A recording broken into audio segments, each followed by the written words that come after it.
आप देख रहे हैं स्टेट टुडे न्यूज। मैं हूं आपके साथ हर्षिता। ये करते हैं खबरों से शुरुआत।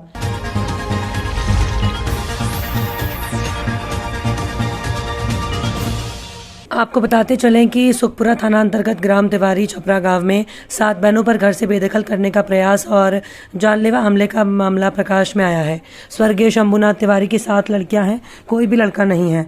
स्वर्गीय तिवारी की पत्नी कलावती देवी का स्वर्गवास 4 नवंबर 2022 दिन शुक्रवार को हो जाने के बाद स्वर्गीय तिवारी की लड़कियां अपनी मां का अंतिम संस्कार करने पहुंची तो स्वर्गीय तिवारी के पट्टीदार भाई भतीजों ने घर में घुसने से मना कर दिया और खदेड़ दिया। जगन्नाथ तिवारी, प्रभुनाथ तिवारी और इनके लड़के अमित और धनंजय, जो कि स्वर्गीय तिवारी के भाई भतीजे हैं, इनका कहना है कि हम लोग किसी कीमत पर 7 बहनों को रहने नहीं देंगे और जान से मरवा देंगे। नाम बताइए अपना। उषा मिश्रा। उषा मिश्रा किसकी बेटी हैं? शंभुनाथ तिवारी की बेटी हैं। यहाँ कौन मरा था अभी? माँ मरी थी। कोई परेशानी हुआ? कोई परेशान कर रहा है? क्या परेशान कर रहा है? परेशान करते हैं कि यहाँ पर मत रहिए। यहाँ मत रहिए। हाँ। कौन गांव है ये? तिवारी छपरा। हाँ। अच्छा अच्छा। आप कहाँ है? और कुछ जमीन जायदाद का झगड़ा उड़ा है का? हाँ, झगड़ा है कि माँ बाप को मरने के बाद बोलते हैं कि यहाँ पर बेटियाँ नहीं रहेंगी। अच्छा अच्छा। ये घर किसका है सब? ये हमारा पिताजी बनाया है। पिताजी बनाया है। हाँ। ये सब टूटा फूटा है, बनता नहीं है क्या? बनने नहीं देता। नहीं बनने देता है। लो नहीं। कहाँ है? रुक लगाते हैं कहाँ है? कि हम लोग के हैं। हम लोग का है। हाँ। आप लोग का नहीं है? उन लोग का नहीं है ना? नहीं, आप ही लोग का है। हमारा है। अच्छा अच्छा। क्या चाहती क्या है? हम लोग के यहाँ रहना चाहिए। सब लोग रहना चाहती हैं? हाँ, सब लोग अपना हाँ? सब लोग अपना रहना चाहती है ना? ठीक है, चलिए। माँ बाप के हिस्सा हम लोग को मिलना चाहिए। माँ बाप, आप लोग का कोई भाई नहीं है? भाई नहीं है। अच्छा, ये मकान बनने नहीं दे रहे लो ना? अच्छा, बताइए। ठीक है, चलिए। अपन नाम बताएं। शारदा। केकर लड़की है? शंभुनाथ तिवारी। अभी के मरल हो? महतारी मरल हो? कब मरली है? यही महीना में मोरे 81 के दिन। 81 दिन मरली है ना? हाँ, ठीक है, चलिए। आप लोग क्या, आप लोग साथ क्या हो रहा है? आप लोग सब लोग बहन है? एक ही बहन है आप लोग? अच्छा अच्छा अच्छा। आप लोग शंभुनाथ की लड़की हैं? हाँ। माता जी मरी हैं? हाँ। कब माता जी मरी हैं? 4 तारीख। हैं? 5 तारीख के? 4 तारीख। चलो 4 या 5 मर गई तो का केहू कुछ कहत रहला मरे में? कोई सहयोग न दे दिहला? झंझट कर ले वाला। झंझट करवा। अच्छा, ठीक है। केहू एक आदमी बतावे हैं? हमारा नाम बताइए अपना। हमारा विशाल तिवारी नाम है। अच्छा, कौन मरा है आपके? हमारी नानी लगती हैं। हैं? नानी लगती, वही मरी हुई हैं? अच्छा, आप लगे लिए हुए हैं? हाँ, उनका दाह संस्कार किए थे। दाह संस्कार आप ही किए हैं? ये सब सामान है? सब है? हाँ, ये सब दान का सामान है। दान का सामान है सब? अच्छा अच्छा अच्छा। क्या प्रॉब्लम है यहाँ पे? कोई प्रॉब्लम है? प्रॉब्लम ये है कि ये लोग हमारे नाना को मतलब जहर दे के मार दिए थे। जहर दे के मार के? हाँ, अरे मतलब उनको जहर का इंजेक्शन दिए थे। दिए चलो। हाँ, और पोस्टमार्टम हुआ था? हाँ? पोस्टमार्टम हुआ था? पोस्टमार्टम पुलिस आई थी? पुलिस नहीं आई थी। आप लोग कुछ बताए नहीं होंगे? हम छोटे थे ना। अच्छा, बहुत छोटे थे। तो उनको कितने छोटे थे? कितने साल पहले की बात है? हम नहीं थे, हमको बताया जाता है। अच्छा, बताया गया है। कौन माता जी बताई है सब? फिर अच्छा। उनको मतलब अंगूठा का निशान लगा के अपने नाम पे ये प्रॉपर्टी करवा लिए थे। अच्छा। नानी हमारी केस लड़ते लड़ते ये लोग अपना नाम करा लिए, कुछ नहीं हुआ। नानी? बस ये हम नानी केस नहीं की? नानी भी केस की थी, लड़ रही थी बहुत दिन से। अच्छा, 2 बार जीती, तब भी ये लोग पैसे के बल पे अपने प्रशासन को खबर दिए आप लोग? प्रशासन से खबर दिए, प्रशासन कोई काम ही नहीं करता। अच्छा, ठीक, इतना काफी बेटा। कहते नहीं? कहते हैं हम बाप 3 भाई रहला। अच्छा अच्छा। एक जना काशीनाथ के 2 लड़का हलो। हाँ। रामनाथ तिवारी के केहू नहीं खे। शंभुनाथ तिवारी के 7 गो लड़की बड़ी सा। हाँ।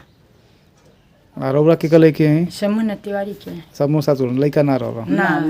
ई राउर हिस्सा कुल पड़ल बहने? हाँ, वो लोग के अलगा मकान बा। पुरनका मकान बा? हाँ, पुरनका में बालो आई जमीन रहलिया पड़ती। तरुआ पे हमला करत रहो ना? हाँ हैं? हाँ, कहता कि ना बनावे दे ना रहे देबे, जान से मार दे। हमारे नावे हो गई बा। अच्छा अच्छा अच्छा। पातल के मनावे चढ़ गइल चढ़ गइल बाटे। लिखी गइल बाटे। फर्जी हाँ फर्जी बना। कौन कागज बनवल बा लोग काइलो हाँ आ के हमारा पिताजी रामनाथ तिवारी मर गइल है। अब जगन्नाथ प्रभुनाथ हम लोग के आप लोग के कर लेके हैं शंभुनाथ तिवारी। समूह दस्खत करत रहा हाँ आई अंगूठा का लगा ले कंफर्म बनो हाँ ऊँच लिखत रहलन। अच्छा वो साइन करत छोटे रहलन। छोटे रहनी जा हाँ। तो बाप मर गया तो हम लोग को बाहर क कर उन्हीं के बाहर बंद कर दरवाजा उसी में ले लिया सब। अच्छा अंगूठा ले लिया सब और आपके साइन करते थे हाँ? हाँ साइन कर मरने के बाद ले लिया हाँ मरने के बाद मरने के बाद ठीक ठीक चलिए हो गई ले ले बनी हाँ तो अपना सर से ले लो लाओ चलो ना ना अपना मतलब आप लोग हमने तो हम मैं बोला ना मैं बोला ना नो ना तू ले ला इसे ऊपर चढ़ के जहाँ था जैसे ले पर ले ही ना सकता आदमी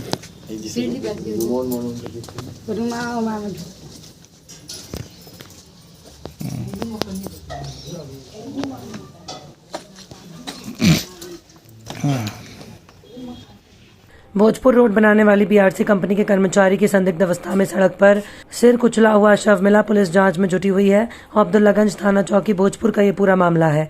आधार कार्ड के अनुसार मृतक राज सिसोदिया नाबालिग बताया जा रहा है।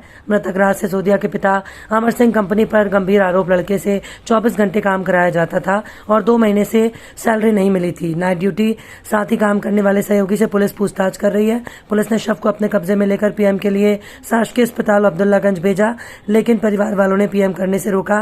कहा जब तक कंपनी के जवाबदार यहां पर नहीं आएंगे और उचित मुआवजा नहीं देंगे तब तक ना तो पीएम करने देंगे और ना ही अंतिम संस्कार करने देंगे। काफी जद्दोजहद के बीच सबको लेकर जनपद पंचायत के सामने रोड पर रखकर रोड जाम कर दिया। जाम हुआ था, क्या कारण था इसका जो हाईवे जाम किया गया हम लोगों ने? ये अब्दुल्लागंज से भोजपुर की जो सड़क बन रही है वहाँ जो कंपनी काम कर रही है उसके यहाँ एक बालक ये काम करता था। रात को किसी अज्ञात वाहन द्वारा उसको कुचल दिया गया जिससे उसकी मौके पर मृत्यु हो गई थी। उसी को लेके ग्रामीण आक्रोशित थे जिनके द्वारा शव को लेके आए थे। बाद में समझाइश के उनको रुखसत कर दिया और जो भी आरोपी है जिसके द्वारा भी ये घटना घटित की गई है उसके विरुद्ध वैधानिक कार्रवाई की जा रही है। किस मांग को लेकर बैठे थे सभी? इनकी मांग थी कि संबंधित जो भी लोग हैं उनसे उनको मुआवजा मिले ताकि उसके परिवार में अन्य कोई व्यक्ति है नहीं उसके बाद में, ताकि परिवार का जीवन यापन हो सके। इसके साथ ये समझ रहा है कि बालक जो है 18 साल से कम। जी हाँ, बालक की अभी तक की जानकारी के अनुसार उम्र जो है करीब 16 साल के है। तो इसके लिए कोई कंपनी के ऊपर कोई कार्रवाई कोई जो भी वैधानिक कार्रवाई होगी की जाएगी। बाल श्रम के तहत तो नहीं आता, बाल श्रम तो 14 साल से नीचे का होता है, लेकिन अगर कंपनी कहीं फॉल्ट में होगी तो उसके विरुद्ध कार्रवाई की जाएगी। सर एक और मामला कल प्रकाश में आया था जो कि धर्मांतरण को लेकर था, तो उसको लेकर क्या कहेंगे कि राष्ट्रीय अध्यक्ष ने जो है कि एफआईआर के आदेश दिए थे, क्या पुलिस के पास ऐसे कोई आदेश आए हैं एफआईआर? नहीं, हमारे पे अभी ऐसा कोई आदेश नहीं है। आगामी 21 नवंबर को कन्याकुमारी से कश्मीर तक कांग्रेस के पूर्व अध्यक्ष राहुल गांधी के नेतृत्व में भारत जोड़ो यात्रा निकाली जा रही है। यात्रा मध्य प्रदेश में प्रवेश कर रही है। मध्य प्रदेश कांग्रेस के अध्यक्ष कमलनाथ ने युवा कांग्रेस को महत्वपूर्ण दायित्व सौंपा, जिसे लेकर युवा कांग्रेस ने तैयारियां प्रारंभ कर दी हैं। कटनी में युवा कांग्रेस जिलाध्यक्ष दिव्यांशु मिश्रा अंशु ने भी पत्रकार वार्ता आयोजित कर बताया कि मध्य प्रदेश में यात्रा के लिए प्रदेश युवा कांग्रेस अध्यक्ष विक्रांत भूरिया के नेतृत्व में प्रदेश भर से लाखों युवा इस यात्रा में शामिल होंगे। प्रतिदिन 25 किलोमीटर की ये पदयात्रा 12 प्रदेशों और 2 केंद्र शासित प्रदेशों में लगभग 3500 किलोमीटर की दूरी लगभग 150 दिनों में तय करेगी। ये यात्रा मध्य प्रदेश के बुरहानपुर से प्रवेश करेगी, फिर खंडवा, खरगोन, महू, इंदौर, उज्जैन से होकर आगर मालवा से राजस्थान को जाएगी। कन्याकुमारी से कश्मीर तक हमारे नेता आदरणीय राहुल गांधी जी के नेतृत्व में निकाली जा रही भारत जोड़ो यात्रा मध्य प्रदेश में प्रवेश करने जा रही है। इस यात्रा के तारतम्य में मध्य प्रदेश युवा कांग्रेस को माननीय कमलनाथ जी के द्वारा विशेष रूप से जवाबदारियां सौंपी गई हैं और प्रदेश अध्यक्ष माननीय विक्रांत भूरिया जी के निर्देश अनुसार आज पूरे मध्य प्रदेश में पत्रकार वार्ता का आयोजन किया गया है।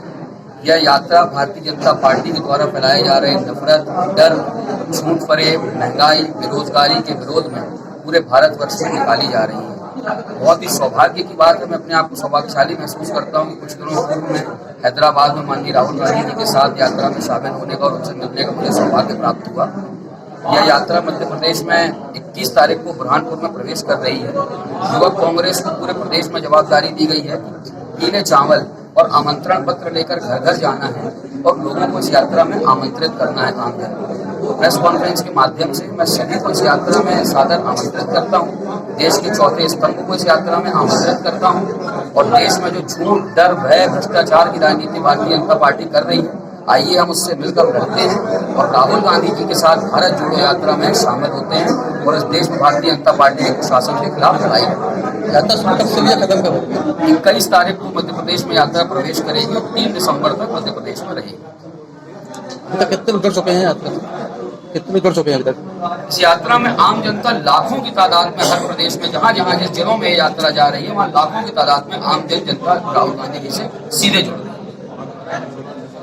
प्राप्त जानकारी के अनुसार जिला नीमच अंतर्गत रामपुरा के ग्राम चचोर निवासरत किसान अल्लाह बेली मंसूरी अपने खेत में काम कर रहा था, जहां धारदार हथियारधारी हमलावरों द्वारा किसान अल्लाह बेली पर प्राणघातक हमला किया गया, जिसके चलते किसान को गंभीर चोटें आई हैं, जिसे परिजनों द्वारा तत्काल घायल अवस्था में शासकीय अस्पताल रामपुरा लाया गया।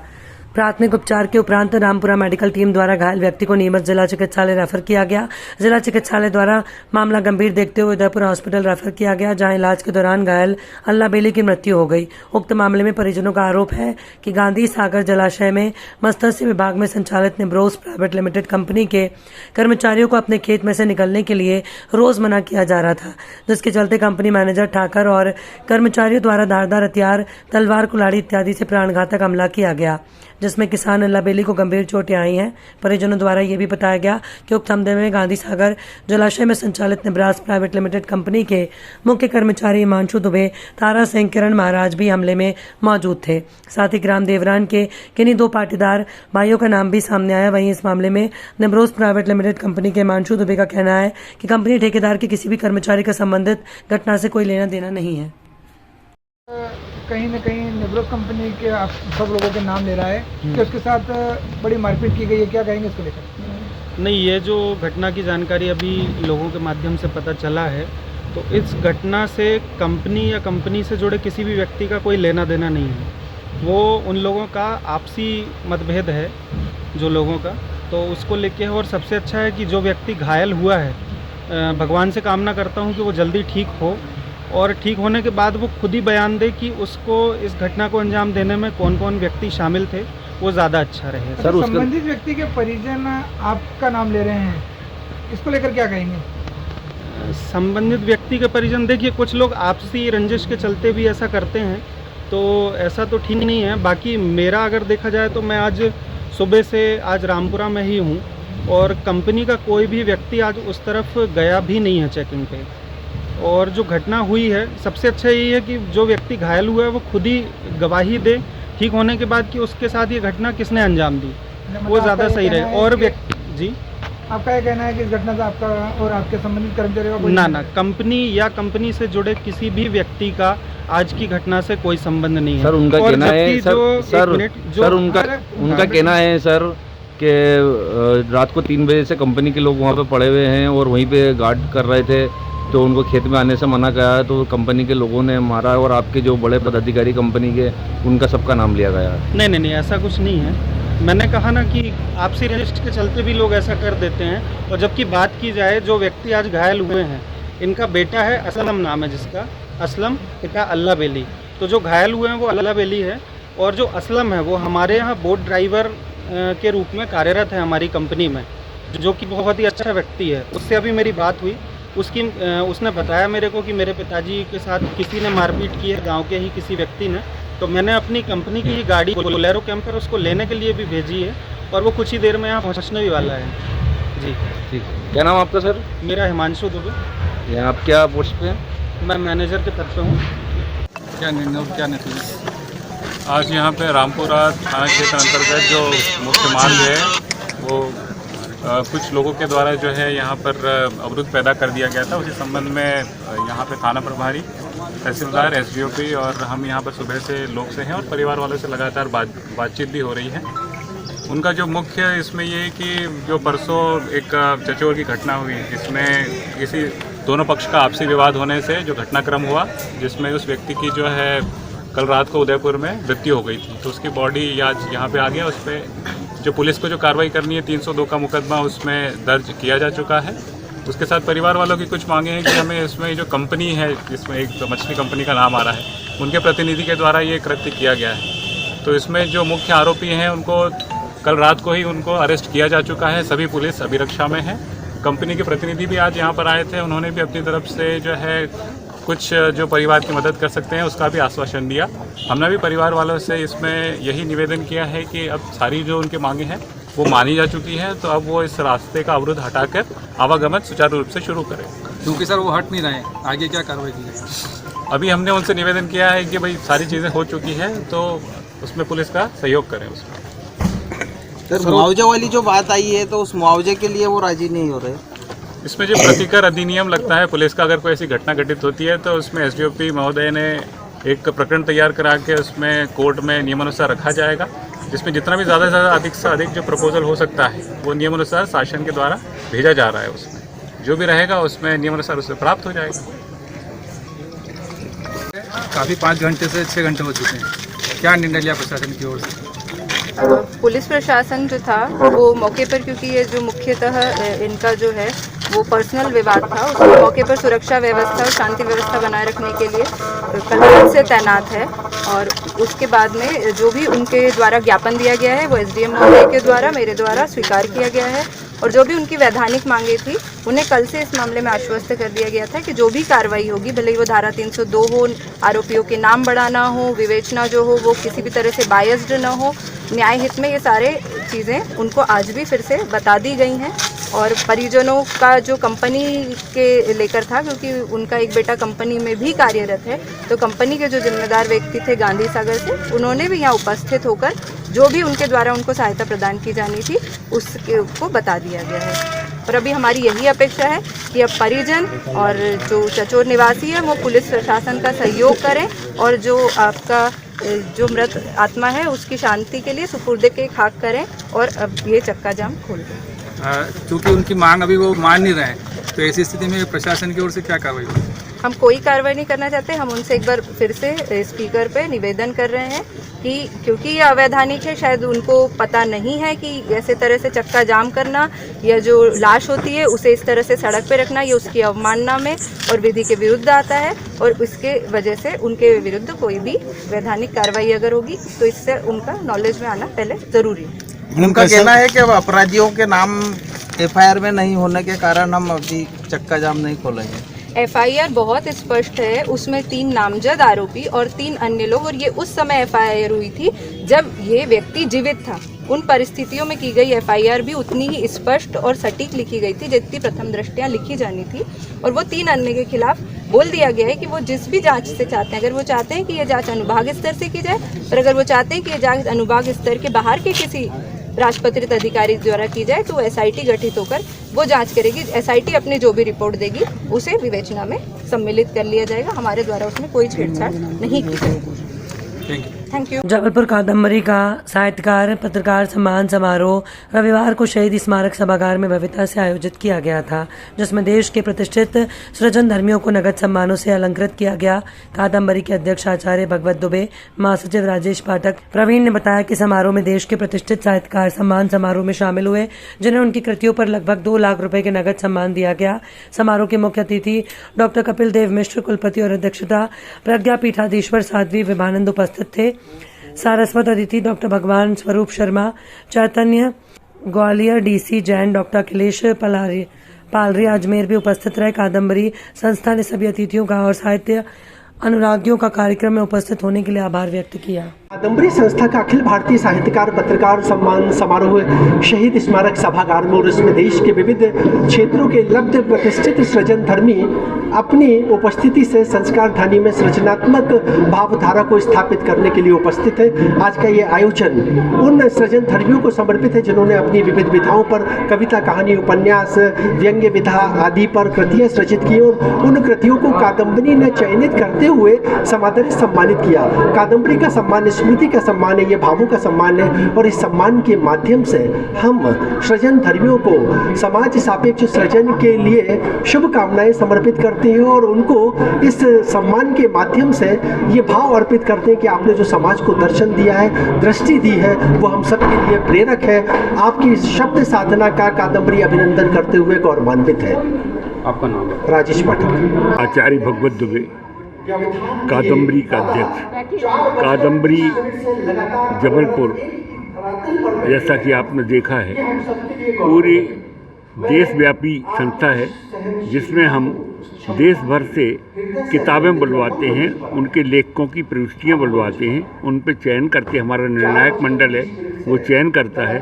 और पत्रकारिता के लिए भी हम जो साहित्यिक पत्रकारिता करते हैं, पत्रिकाएं साहित्य की निकलती हैं, उनके पत्रकारों को भी, संपादकों को भी उनका भी चयन करके और हम पुरस्कृत करते हैं। जैसा कि आपने आज देखा, पूरे देश के कोने कोने से हमारे पास में 150 प्रविष्टियाँ आई थी, जिसमें से निर्णायकों ने चयन किया और 92 लोगों को आज सम्मानित किया गया है। भविष्य में भी इसी तरह से सम्मानित किया जाता रहेगा। और इसकी ख्याति, जबकि सरकार से हमें कोई इसमें सहायता प्राप्त नहीं है, इसके बावजूद भी हमारे सम्मान राशि प्रदाताओं के सहयोग से ये कादम्बरी संस्था चल रही है।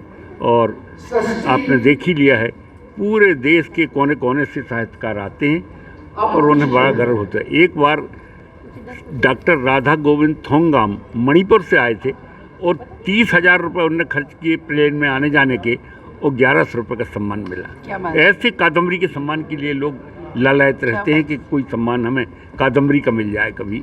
धन्यवाद। कादम्बरी संस्था द्वारा राष्ट्रीय स्तर पर साहित्यकार एवं पत्रकार लोगों का एक सम्मान समारोह एवं अलंकरण समारोह शहीद स्मारक प्रेक्षागृह में आयोजित किया गया है, जिसमें देश के तमाम कोने कोने से, तमाम शहरों से वरिष्ठ साहित्यकार यहाँ उपस्थित हुए हैं, जिनकी तमाम कृतियाँ प्रकाशित हो चुकी हैं। और लगभग आज 92 साहित्यकारों का एवं पत्रकारों का इस समारोह में सम्मान किया जा रहा है। यह हम सब के लिए अत्यंत गर्व की बात है कि संस्कार धानी में पूरे समूचे राष्ट्र से यहाँ साहित्यकार उपस्थित हुए हैं। उन सबका हमें स्वागत करने का, सम्मान करने का अवसर मिला है। और निश्चित तौर पर कादम्बरी की यह एक परंपरा रही है कि हर वर्ष यह कार्यक्रम आयोजित किए जाते हैं और हर वर्ष तमाम साहित्यकारों को, पत्रकारों को इस मंच के माध्यम से सम्मानित किया जाता है उनकी कृतियों के लिए। और विशेषकर उन पत्रकारों को जो साहित्य के क्षेत्र में साहित्यिक संपादक हैं, उनको प्राथमिकता देते हुए उन्हें सम्मानित किया जाता है। संतोष नेमा, संतोष। खबरों में फिलहाल इतना ही। और भी खबरों के अपडेट्स के लिए आप देखते रहिए स्टे टुडे न्यूज़।